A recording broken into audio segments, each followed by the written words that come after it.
ራእያችን የተዋህዶ ሃይማኖታችንን ማስፋፋት ቤተክርስቲያናችንንም መጠበቅ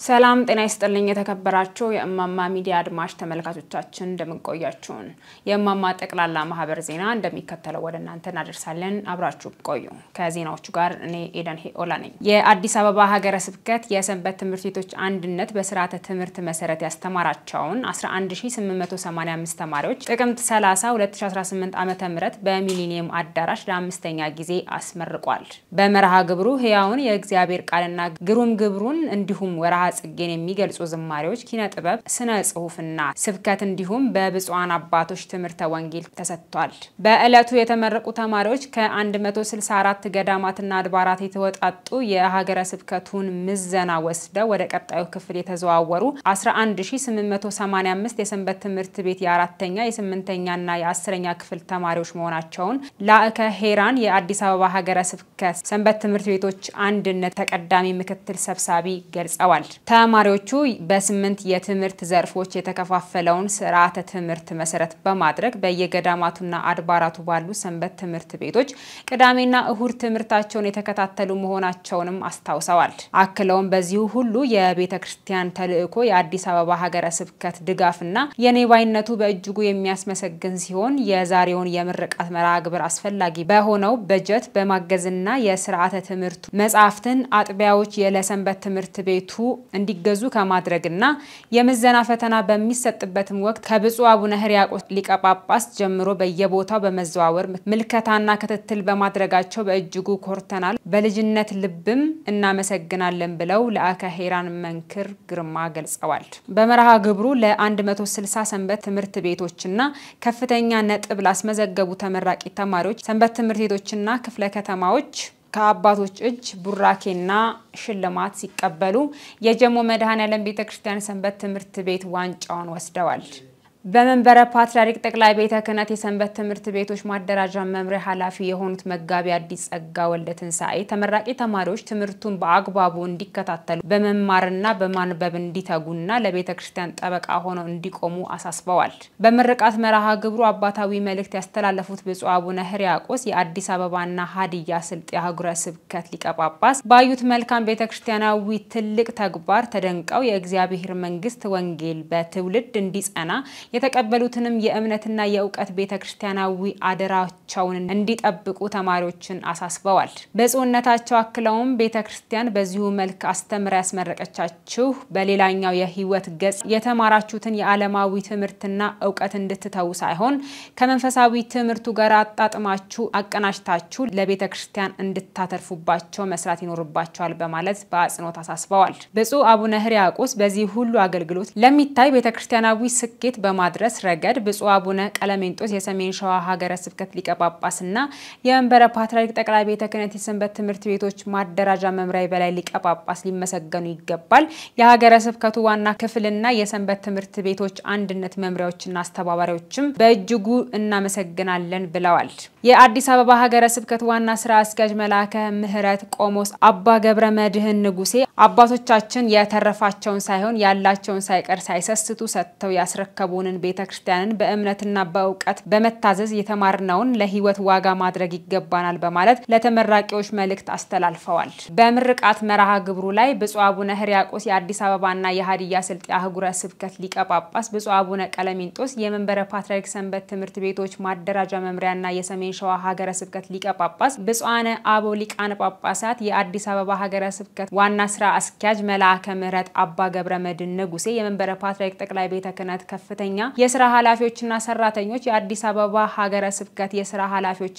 ሰራተኞች የገዳማትና አድባራት አስተዳዳሪዎች ሊቃውንተ ቤተክርስቲያን ሊቃነ መናብርት የሰንበት ትምህርት ቤት አመራሮች መዘምራንና ጥሪ የተደረገላቸው በርካታ እንግዶች ተገኝተዋል ዘገባው የአዲስ አበባ ሀገረ ስብከት ሚዲያ አገልግሎት ነው የሸገር ከተማ ሀገረ ስብከት ሁለተኛውን አጠቃላይ ሰበካ መንፈሳዊ ጉባኤ ስብሰባ አካሄደ በኢትዮጵያ ኦርቶዶክስ ተዋሕዶ ቤተክርስቲያን የሸገር ከተማ ሀገረ ስብከት ሁለተኛ ዓመት አጠቃላይ የሰበካ መንፈሳዊ ጉባኤ መክፈቻ መርሃ ግብር በቅድስት ሥላሴ ዩኒቨርሲቲ አዳራሽ አከናወነ የሸገር ከተማ ሀገረ ስብከት የደቡብ ምዕራብ ሸዋ አህጉረ ስብከት ሊቀ ጳጳስ የሆኑት ብፁዕ አቡነ ሳዊሮስ የመንበረ ፓትርያርክ ጠቅላይ ቤተ ክህነት ዋና ስራ አስኪያጅ፣ ብፁዕ አቡነ ፊልጶስ የቅድስት ሥላሴ መንፈሳዊ ዩኒቨርሲቲ ፕሬዝዳንት፣ የደቡብ ኦሞ ሀገረ ስብከት ሊቀ ጳጳስ እንዲሁም መላከ ሰላም አለማየሁ ተፈራ የሸገር ከተማ ሀገረ ስብከት ዋና ስራ አስኪያጅና የሀገረ ስብከቱ ኃላፊዎች፣ የመምሪያው ኃላፊዎች፣ የገዳማትና አድባራት አስተዳዳሪዎች በተገኙበት ስብሰባው በመከናወን ላይ ይገኛል። ጉባኤው በብፁዕ አቡነ ሳዊሮስ የመክፈቻ ንግግር የተከፈተ ሲሆን ሀገረ ስብከቱ ባሳለፍነው 2017 ዓመተ ምህረት ስኬታማ ሆኖ ለሽልማት መብቃቱ ጥረቱ የእናንተ የአገልጋዮች ውጤት ነው ሲሉ የገለጹ ሲሆን የእንኳን አደረሳችሁ መልእክታቸውን አስተላልፈዋል። የሸገር ከተማ ሀገረ ስብከት የተመሰረተበት በቅርብ ዓመታት ሲሆን በአጭር ጊዜ ያሳየው ለውጥ የሚደነቅ መሆኑን ስናስብ የጥንታዊት እና ኦርቶዶክሳዊት የሆነች ኢትዮጵያ ኦርቶዶክስ ተዋሕዶ ቤተክርስቲያን እናትነት ሳንዘነጋ ነው ሲሉ ብፁዕ ዋና ስራ አስኪያጁ ጨምረው ገልጸዋል። እንዲሁም የሸገር ከተማ ሀገረ ስብከት የተቋቋመበት ዓላማ በአገልግሎታችን ለሌሎች አርአያ መሆን ነው ሲሉ መመሪያ ሰጥተዋል። በመቀጠልም የሀገረ ስብከቱ የ2018 ዓመተ ምህረት የበጀት ዓመት እና የሥራ ክንውን በተመለከተ ሪፖርት በስራ አስኪያጁ መላከ ሰላም አለማየሁ ተፈራ ቀርቧል። ሀገረ ስብከቱ በ5 ክፍላተ ከተማ የተዋቀረ ሲሆን የተለያዩ ዘርፈ ብዙ አገልግሎቶች እያከናወነ እንደሚገኝም ጨምረው ገልጸዋል። በመቀጠልም የሀገረ ስብከቱ የክፍላተ ከተማ ሪፖርት በተያያዘላቸው ቅደም ተከተል የቀረበ ሲሆን ጉባኤው ህዳር 2 ቀን 2018 ዓመተ ምህረት ይጠናቀቃል ተብሎም ይጠበቃል። በሸገር ሀገረ ስብከት በፊሊዶ ዶሮ ደብረ ስብሐት ልደታ ለማርያም ቤተክርስቲያን የሃይማኖት ዕውቀት ማስፋፊያ ጠቅላላ ማህበር ስፖንሰር በመሆን የ3 ቀን ጉባኤ ተካሂዷል። በዕለቱም ሊቀ ትጉሃን መምህር ገብረ መስቀል ኃይለ መስቀል በቦታው በመገኘት ትምህርተ ወንጌል ሰጥተዋል። በተያያዘም ማህበሩ ለ8 ችግረኛ ወገኖች የቀለብ ድጋፍ አድርጓል። የነፍስ ምግቧ የመጀመሪያው ቃለ እግዚአብሔር የሚሰማኝ ተረጋግቶ ይቀመጣል። ለስጋው እረፍት ለነፍሱ ዘላለማዊ ሕይወት ፈውስ ያገኛል ይላል። ክብር ለመድኃኔዓለም ይሁን። መጽሐፈ ምሳሌ ምዕራፍ 1 ቁጥር 33 ላይ ታገኙታላችሁ። ስጋችሁ ይፈወሳል፣ ነፍሳችሁ ትድናለች። ምን በላበት፣ ምን ጠጣበት፣ ምን ለብስበት፣ ምን ናጌጥበት ይሄ አራቱ ባህሪያተ ስጋ ይባላል። ሶስቱ ባህሪያተ ነፍስ ግን ልባዊት፣ ነባቢት፣ ሕያዊት ይባላል። ከተኮነነች ለዘላለም በእሳት ስትቃጠል ትኖራለች። የጸደቀች ነፍስ ደግሞ እንደ ፀሐይ አብርታ ትኖራለች። ክብር ለመድኃኔዓለም ይሁን። እግዚአብሔር እንደዚህ ነው የነገረን። ስለዚህ የመጀመሪያው ቃለ እግዚአብሔር የነፍስ ምግብ ነው። ጌታችን መድኃኒታችን ኢየሱስ ክርስቶስ ዳቢሎስ በማቴዎስ ወንጌል ምዕራፍ 4 ላይ ተጠጋና እንዲህ አለ፣ ጌታ ሆይ እስቲ አንተ የእግዚአብሔር ልጅ ከሆንክ አለ ይህንን ድንጋይ እንጀራ አድርግና እንብላ አለው። ሰው በቃለ እግዚአብሔር እንጂ በእንጀራ ተወስኖ አይኖርም። ቃለ እግዚአብሔር ዘላለም ነው፣ የዘላለም ምግብ ነው። መብላት፣ መጠጣት፣ መሞት፣ ማግባት፣ መውለድ፣ መዋለድ፣ መብዛት ያለው እዚህ ምድር ብቻ ነው። ነፍሳችሁ ከስጋችሁ ስትለይ ግን እንደ መላእክት ትሆናላችሁ አላቸው። ደስ ይበላችሁ። መርሃ ግብሩ በጸሎተ ወንጌል ተከፍቷል። በአዲስ አበባ ሀገረ ስብከት ስር የሚገኘው የአራዳና ጉለሌ ክፍለ ከተማ ቤተ ክህነት ጽሕፈት ቤት የምስጋና መርሃ ግብር በሀገረ ስብከቱ የመሰብሰቢያ አዳራሽ አከናወነ።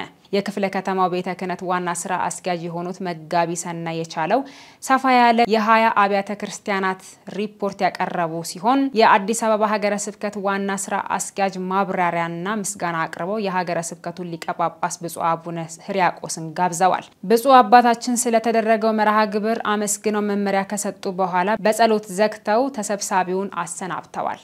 ሐዋርያው ቅዱስ ጳውሎስ ዕለት እንቅልፍ የሚነሳኝ የሚያንገበግበኝ የአብያተ ክርስቲያናቱ ሰላም፣ የአብያተ ክርስቲያናቱ ውሎ አዳር፣ የአብያተ ክርስቲያናቱ አገልግሎት ብሎ አብያተ ክርስቲያናት ብሎ አገልጋይንና ተገልጋይን ደህንነታቸውን ሕይወታቸውን መውጣት መግባታቸው እንደሚያስጨንቀው ተናግረዋል። ከቅዱስ ጳውሎስ ከቅዱሳን አባቶቻችን የተረከቧትን ቅድስት ቤተክርስቲያን ካህናትን በመሾም ዲያቆናትን በመሰየም ምዕመናንን በየፈርጁ በየደረጃው በማደራጀት የሚያገለግሉ ብፁዓን አበው አባቶቻችን አሏት ቅድስት ቤተክርስቲያናችን። ከነኛ መካከል እጅግ የምንወዳቸው ብፁዕ አባታችን አቡነ ሕርያቆስ ናቸው። እናንተም በአድባራትና ገዳማት ከዋጋ በላይ ከጊዜ በላይ ከአይምሮ በላይ የሆነ ዋጋ እንደምትከፍሉ እንገነዘባለን እንረዳለን።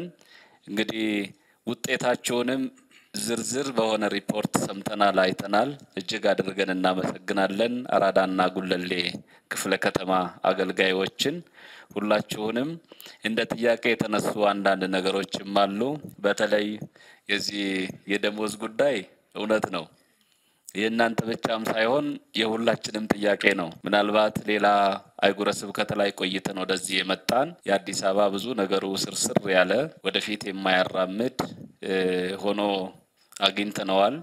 ብፁዕነታቸውም እጅግ በጣም በሳል አባት የአመራር ጥበብ እግዚአብሔር ከላይ የቸራቸው አባት ናቸውና የመጀመሪያ እርምጃ ያደረጉት በአስተዳደር ጉባኤ ይሄ ዛሬ የተነሳውን ጥያቄ ጉዳዩን አቅርበው አጀንዳ አስቀርጸው በአጀንዳው ላይ ውይይት ተደርጎ ጉምቱ የተባሉ ሰፋ ያለ አይምሮ ያላቸው በደንብ አድባራትና ገዳማትን በጥልቀት የሚያውቁ የሚረዱ የሚገነዘቡ አባቶችን ሀገረ ስብከቱ ሰይሞ የደሞዝ እርከን ጉዳይ ተያያዥ ነገሮችም አሉ ከወሰንም ጋር ተያይዞ እነኚህንና የመሳሰሉ ነገሮችን አጥንተው ለአስተዳደር ጉባኤ እንዲያቀርቡ ውሳኔ ተላልፎ ስራው አልቆ ወደ አፈጻጸም ሂደት ላይ ደርሷል። ይሄ ብፁዕነታቸው አመራር ነው።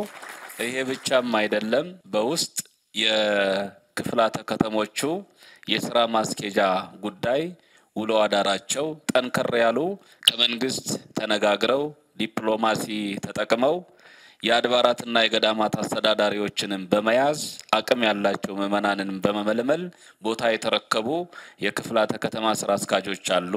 ያልተረከቡ ሂደት ላይ ያሉም አሉና ጉለሌና አራዳና ጉለሌ የሁለቱም የኢትዮጵያ ትልቁ መስሪያ ቤት መገኛ ነውና እንኳን ለራሳቸው ለሌላውም መንገድ ናቸው አባመላ ናቸው። በቀጣይ በራሳችን ጎጆ እንገናኛለን ብዬ ተስፋ አደርጋለሁኝ። ከጎናቸው እንድትሆኑ ማሳሰብ እፈልጋለሁኝ። በተለይ በቅጥር በእድገት በዝውውር ዙሪያ እንደ ቀልድ አድባራትና ገዳማት በሚያግዷቸው እንደ ቀልድ አንቀበልም የሚሏቸው ናቸው። ይሄንን በ2018 እንሰማለን ብለን ተስፋ እናደርግም። እስከዛሬም ብዙ አልሰማንም። በአራዳና ጉለሌ ክፍለ ከተማ ምሳሌ መሆን የምትችሉ የማኔጅመንት ጥበብ የተሰጣቸው አባቶቻችን አላችሁ። የምንኮራባችሁ የምናመሰግናችሁ። ይሄ በዚሁ ይቀጥል እላለሁኝ። ወደ ብፁዕ አባታችን ወስዳቸዋለሁኝ። በመጋቤ ሰናያት የቻለው የሚመራው ክፍለ ከተማ ስላቀረበው ሪፖርት ስለተሰራው ስራ ከፍ ያለ ምስጋና ማቅረብ እወዳለሁኝ። እንዲህ አይነት ዘመናዊ አሰራር እያደገና እየቀጠለ መሄድ እንዳለበት ለማሳሰብ እወዳለሁኝ። እግዚአብሔር ይስጥልን። ለጸሎት እንነሳ። አምላካችን ፈጣሪያችን እግዚአብሔር በምሕረት በቸርነት ይጠብቀን። የእግዚአብሔር ቸርነት የእመቤታችን የቅድስት ድንግል ማርያም አማላጅነት አይለየን። ቤተ ክርስቲያናችንን እግዚአብሔር አምላካችን ይጠብቅልን። እንበል አቡነ ዘበሰማያት። ውድ ተመልካቾቻችን ለዛሬ ያጠናቀርንላችሁ ዜናዎች እነዚህን ይመስሉ ነበር። ቀጣይ በሌሎች ጥንቅሮች እስከምንገናኝ ቸር ያቆየን።